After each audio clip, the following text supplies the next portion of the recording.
If you have ever finished a 12-hour shift, sat in your car for 10 minutes before driving home because you could not face moving yet, and then opened your phone to find another patient question waiting for you, this video is for you.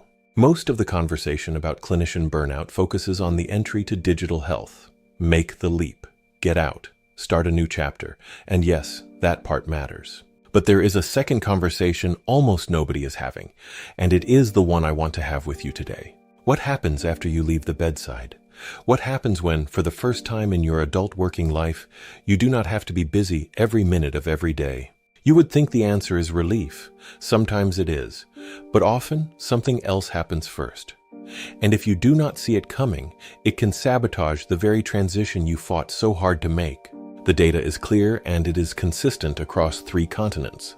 The 2025 BMA survey of UK doctors put clinical burnout at over 50%. The American Medical Association's 2025 benchmarking report shows a similar picture in the United States, with nurses now reporting higher chronic exhaustion.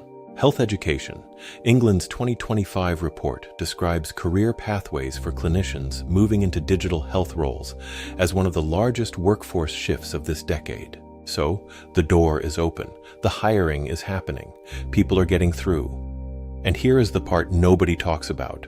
A quiet majority of them are bringing the burnout with them. I am a nurse by background. I will tell you something I have only said to a handful of people on this channel. During my master's degree, I worked 30 consecutive 12-hour shifts, not by accident, by choice, to fund the degree. By the end, I was cognitively foggy. I was genuinely impaired at work. And it took a colleague to say one sentence to me that I have never forgotten. She said, "Rod, there is no such thing as an emergency in consulting. The clinical brain says every minute counts. The patient is dying. The consulting brain says the quality of your thinking matters more than the quantity of your motion." Even after that reframe, in my first digital health job, I tried to recreate the hospital busyness. I scheduled myself into oblivion. I confused motion with value. So here's the reframe I want to give you. In digital health, calm is not the problem. Calm is the point.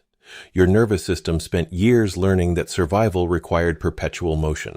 There are 3 foundations I work through with every clinician inside my Impact coaching program. They map directly onto the adaptability piece of Impact. Foundation 1. Permission. Permission to redefine what a productive day looks like. 90 minutes of focused work can produce more value than a full 8-hour shift. Foundation 2. Pattern recognition. Learning to spot when your nervous system is hunting for chaos. The third unnecessary meeting is not a productivity move. It is a pattern move. Foundation 3, presence, the ability to be in your own life when you are not working. Most clinicians spent a decade being unavailable. Presence is a muscle you have to retrain. 5 practical steps. 1. Audit your week. Write down every hour you worked and ask which actually produced value. The most valuable hours were probably not the busiest.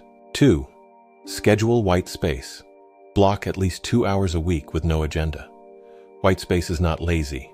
It is where strategy happens. Practice stopping at done, not at exhaustion. 5. Talk to someone who has been through it. You cannot retrain your nervous system in isolation. You need a mirror. Reach out to a coach or a peer. You are not building a year in digital health. You are building a 20-year career arc. Build a life that holds the work instead of a work that consumes the life. That is the career we are actually building. If this landed, subscribe for the rest of the Work-Life Balance series. If you are ready for the Impact Framework, DM me on LinkedIn. You did not work this hard just to end up exhausted again.